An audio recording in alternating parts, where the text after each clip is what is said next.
Welcome back, you guys. We've got a big week ahead of us of house projects, renovations, killer sunsets, and general lake life fun. And along the way, we'll be sharing what sort of maintenance is involved with these unique kinds of homes. So happy to have you along for the journey this week. But we got a lot of hard work to do, so let's get right to it, shall we? This is Brandon, I'm Sarah, and of course, our beloved Aiko. Frustrated by the ever-increasing cost of living, we sold everything, went out on a limb, and left our traditional life on land behind. We built a new kind of dream together, and have been living full-time in our homemade slice of paradise ever since. We are always learning new ways to navigate this unique life off the grid and on the water, so grab a drink and join us for the ever-evolving adventure that is keeping afloat.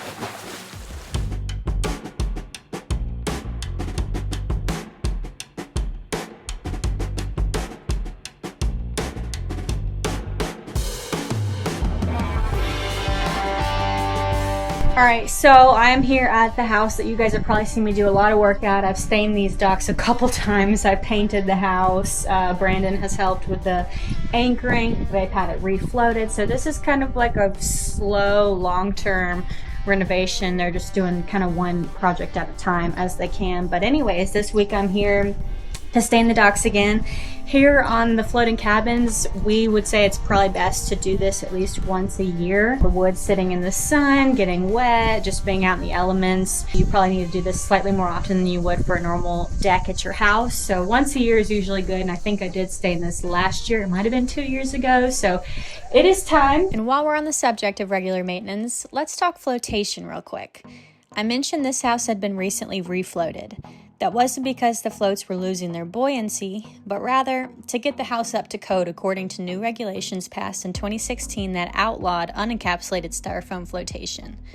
And if you've seen the videos of our annual trash cleanup, you already know why. It's no stretch to say those open cell styrofoam floats are an environmental disaster, so good riddance. But refloating is an expensive and logistically complicated process. So currently we're under a grace period until 2031, giving floating homeowners on all TVA lakes plenty of time to budget and plan for their refloating. That process can be done in a number of ways, both while the house floats or on dry land. But no matter what, like I said, it's complicated and expensive. So the big question, of course, becomes, how often do you have to do that? Well, luckily it's far less often than the recommended annual staining regimen that I mentioned. Barring another future change in regulations suddenly prohibiting the new encapsulated floats, they're generally under warranty for at least 15 years. But realistically, if unpunctured, they will last a lifetime without ever losing buoyancy. And even if somehow punctured, they will continue to float the house, just lower to the water, which can increase the rate of rot over the years, and this isn't ideal. But that definitely isn't an emergency on the same level that a hole in the hull of a boat would be. So yeah, refloating will generally be once and done, and there's also no further maintenance necessary in terms of cleaning, at least here in freshwater. The algae won't hurt anything, and if you want to fish off your dock, it's actually a plus. As for the docks, well, you get what you pay for. If you need to prioritize saving money with a wooden dock like we did, then you'll have to accept a bit more maintenance in terms of staining or painting, re-leveling as wood warps, and eventually replacing rotten boards. But if you have the means to get a steel frame dock with Trex or aluminum, a brief pressure wash once in a blue moon will have you set for life. And that is Floating House Maintenance 101, at least as far as the docks go. Now, time to put it in action. If you guys recall, when I did our house not too long ago, I used the stain Swiffer for the first time. That thing is my new best friend. But as you may recall, my only critique of it was I felt like it was great for brand new wood, but if you had kind of weathered, splintered wood, the applicator was not the most durable. Like little pieces of the sponge pad would chip off. And so I wasn't sure on a dock like this, which is quite weathered, if that would be a great choice. But when I went to Lowe's, I talked to the gal about it in that department, and she told me to get this, which is it's still like a stain Swiffer, but you'll notice that This applicator is almost like velvety instead of spongy. So it's a different type of material that she said is going to be a lot more durable, and that does kind of make sense intuitively. So I'm excited to try it. Only downside is that this is 6 inches instead of the normal like 9 or 12, you know, the Swiffer size ones. So, you know, can't cover quite as much, but the stain Swiffer was so efficient last time. Like, I was able to do it so quickly. I think it'll still be faster than any other method. So excited to try something kind of new, and I'll let you guys know how it goes. None of this is sponsored, by the way, y'all. Just sharing for your knowledge for your own projects at home. As per usual, got our signature stain mix here, the Cabot semi-transparent stain and sealer that I tint with the bark mulch tint, and then I mix that with Minwax Golden Oak 210V. And we just feel like that creates such a nice color. I'm not personally a huge fan of like the reddish tint that it seems like most stains have. It's either like super light, super dark, or red. And this is just a really nice like medium shade brown, universally unoffensive and pretty. So we're big fans of this mixture. All right, I'm gonna put you guys on time lapse so I can get to work.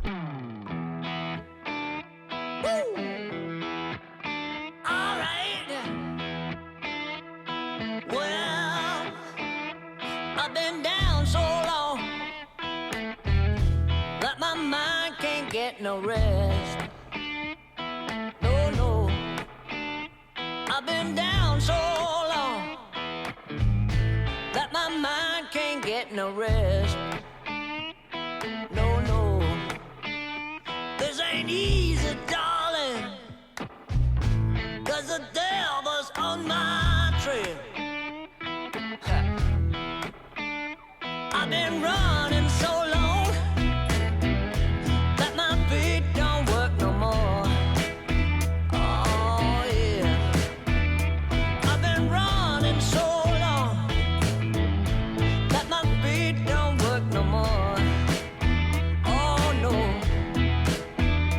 It ain't easy, darling, when the devil's on my trail. Oh yeah. Alright, I'm completely done with that dock, the one with the roof on it, and I have all of the fascia boards or band boards or whatever, the outside boards stained on this one. So all I have left is kind of the fun part, just go over the top of this one. But I'm going to take a little break. Number one, because I've got a hiker shuttle to go run real quick. Number two, because it's getting real hot and sunny. I need a swimsuit. These are not good tan lines, so. Gonna tell you one more time. I can't run, I can't hide. I can't stay in no more. No. You having fun? Yeah. Oh yeah. All right. Well, that was fun while it lasted. All right, let's finish this up once and for all.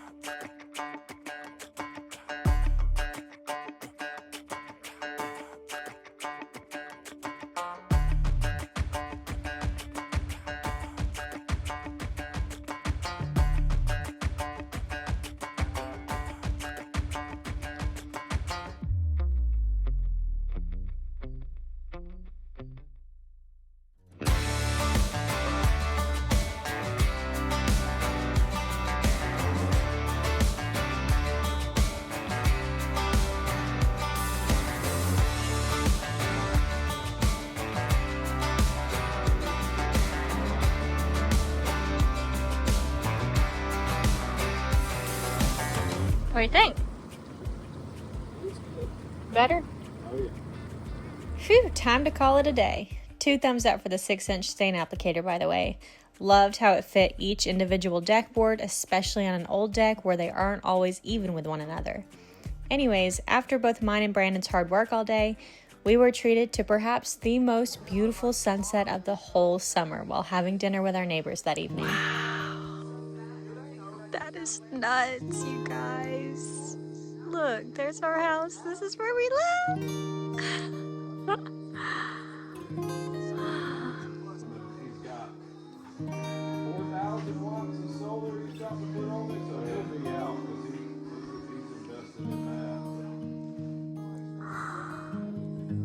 It just keeps getting better, you guys. I'm sorry, I can't even quit taking videos. Look at this. Holy.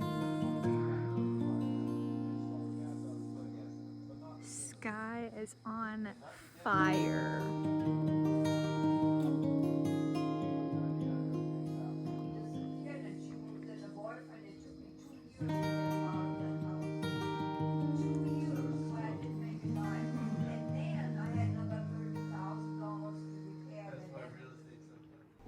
The following day, Brandon and I took the day off and decompressed a bit.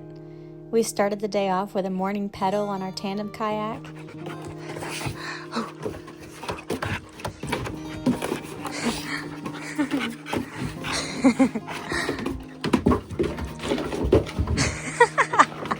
Then we spent most of the day just hanging out at the house, not doing much of anything at all. Our one big outing for the day was a boat ride to this tiny little island that Aiko likes to run around on sometimes. Go, bear, go!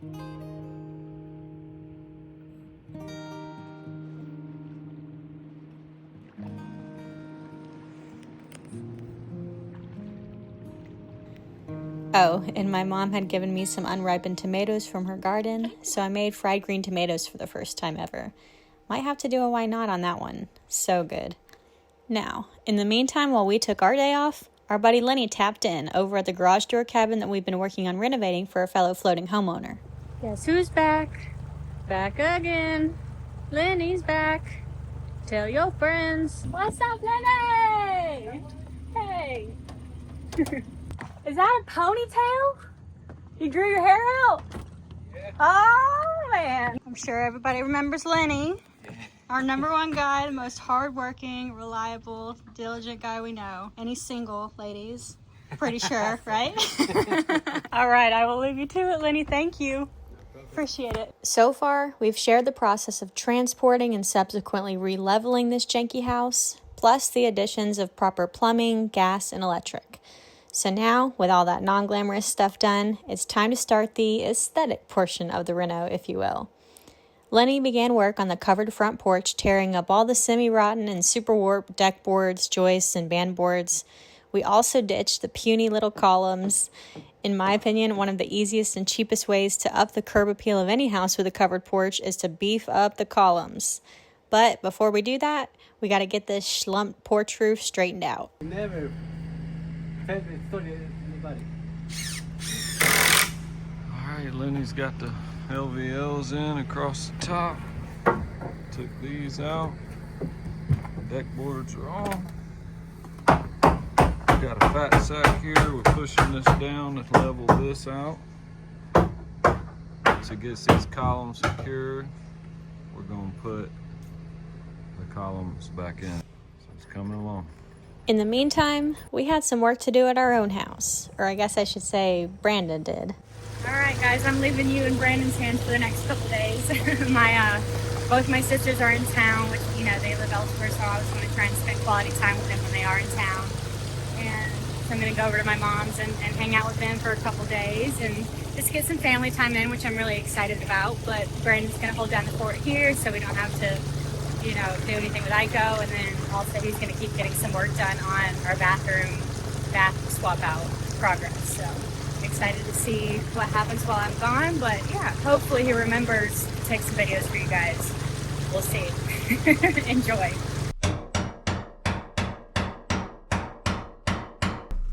I know what you're all thinking. All that drain screws out. Well, I'm going to tell you it doesn't because I epoxied everything in.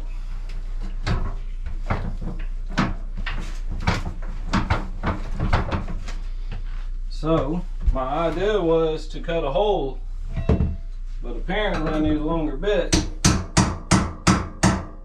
We're just going to beat the thing out. No big deal. If you missed last week's episode, to catch you up to speed, we're swapping out our DIY water trough tub for a regular new standalone tub. We were on a tight budget when we built this house a couple years ago, and this stock tank was $100, which sure as heck beat the price of every tub we could find. It worked out great as far as showering goes, but never did end up being a very practical tub, and it was incredibly difficult to keep clean, so baths rarely wound up happening, which kind of defeated the primary purpose. You live and you learn. But there's a season for everything, and we're pretty stoked to be in a place now where we can treat ourselves to a nice new tub. That is, if we can ever get the old one out. Sometimes when you build stuff, you may overbuild it. But no big deal. We'll take care of it.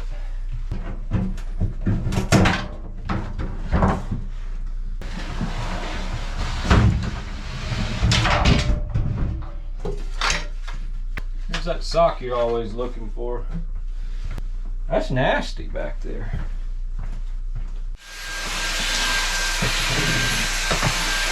All right. Well, horse trough is out. Had to yank trim boards out to get the dang thing out of the bathroom, which is part of it. Had to cut the trim out, but I left it for Sarah to put back in. She gets to paint and caulk it, but we now have us a tub in our bathroom. Does it leak? I have no clue. 24 hours. But anyways, now we can take a nice hot bath and stare out at the otters swimming. I guess you'll be okay. It's a cool little freestanding tub. I haven't caulked in the bottom of it yet. I'm just waiting. This also was what we put in those other houses, so we figure why not just go ahead and beef up what we got going on. Trim board in the back I had to yank out because we had screwed into it, so it got a new one. Yes, that's caulk, paint. Yep. Okay. Nope. Good idea. Anyways, find out this evening. I'll go do a 15-mile bike ride and come back and soak in Epsom salts. Alrighty. As devastated as I'm sure y'all will be to miss the footage of Brandon enjoying a bath, you'll just have to take his word for it. Moving on. All right, you guys, I'm back. Happy to be back. I had a great time with my family. Both my sisters wound up being solo too, so no spouses, no babies, and it was just really quality time. You know, we haven't been like just the three of us in a really long time. And yeah, we had a lot of fun. We went swimming, we went shopping, we watched true crime documentaries, you know, girl stuff. It was kind of random. It's not a holiday or anything, but it was just, yeah, everybody was kind of in town, so we were like, why not? Let's have a little impromptu family weekend. So a lot of fun, but it looks like Brandon's been hard at work since I've been gone, and I'm excited to see a lot of the progress in the bathroom. And I know that he's left some painting and caulking for me, which I'm more than happy to do, because I figured I was going to be, you know, helping him get that tub in there. I don't know how he got it in there himself. So I feel like I've been pointing out like unusual weather events. Oh look, dragonflies. A lot lately. Look. Oh, they're getting it on. Anyways, sign of the times, but look at this, you guys. Like, that was like that at the end of August. Like, the leaves are already changing. It's not just a few. I mean, look at all that color in those trees. That's nuts. I feel like we're gonna be peaking leaf season, which is usually the last week in October, by like, you know, the first week in October this year. So weird. But anyways, look at our beautiful tub. I'm so excited. The curtain's washing right now, and we still got some, you know, finishing work to do. So not a finished product exactly, but it is awesome. It doesn't leak, confirmed. And look at that view. Peaceful bath time. Oh yeah. Can't wait, and just in time for it getting cooler. Speaking of which, we're still loving our little door, our chalkboard door. So beautiful. I think I might put a handle on it, but it still works well either way. Man, we just been leveling up the bathroom all around. Look at this though. One thing I'm lost on is how Aiko's paw prints got on here. That's clearly like since the door's been installed, and they're like sideways. Like how did she do that? Like, what kind of acrobatic position did Miss Bear get into to make that happen? Did you do some gymnastics with Daddy while I was gone? What did you guys get into?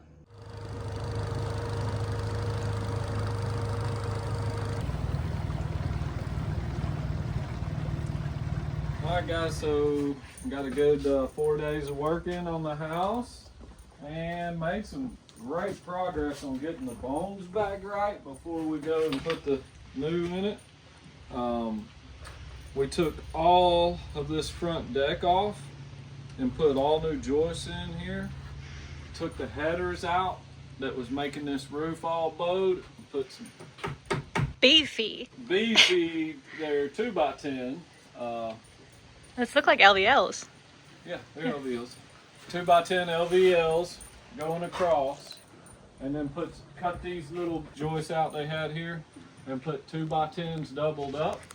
Now we didn't need LVLs here because it's a short span, but this roof span has always been a nightmare on this house for the 4 years she's had it. The roof smiled, it's frowned, it's done all kinds of weird stuff. But yeah, all new front, all new band boards.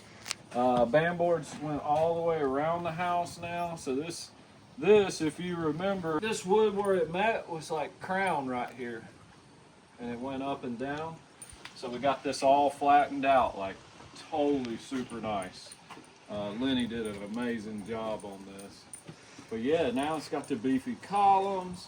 We're gonna tongue and groove this part up here, and it'll be painted some type of haint blue, so that way we keep the haints out of the house. So just this was a huge project, getting all this lumber taken out, putting in. So that's one good thing we're in. Then we got the Avantech that's going in the house here.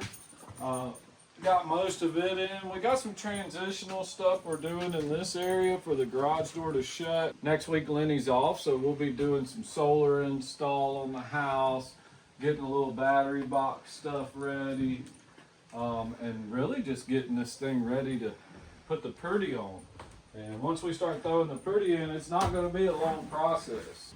It's coming along. This doorway, because this door was set, it wouldn't open all the way once we put our Avantech in, so we had to cut the door frame out, reframe this, we'll put the door back in, and that way it'll open and shut in the house. If you remember, from here over, this rolled down like 8 inches when we started. Now we got a flat surface. Great progress this week. Yeah. I mean, once you get it where it's able to be finished, that's the main thing, and that's what takes the longest, is taking the time to get it right, so when you put it together, you don't have all these wild things. But this porch, man, this is amazing. Like, it's super flat, came out really good, definitely beefed up, won't have any more issues with it bowing anymore. It's gonna be super good, dude. I'm excited. Lenny seems to think 1 week, when he comes back, he'll have the whole inside finished, and then we'll be doing cabinetry, stuff like that. It's good. He's taking a vacation.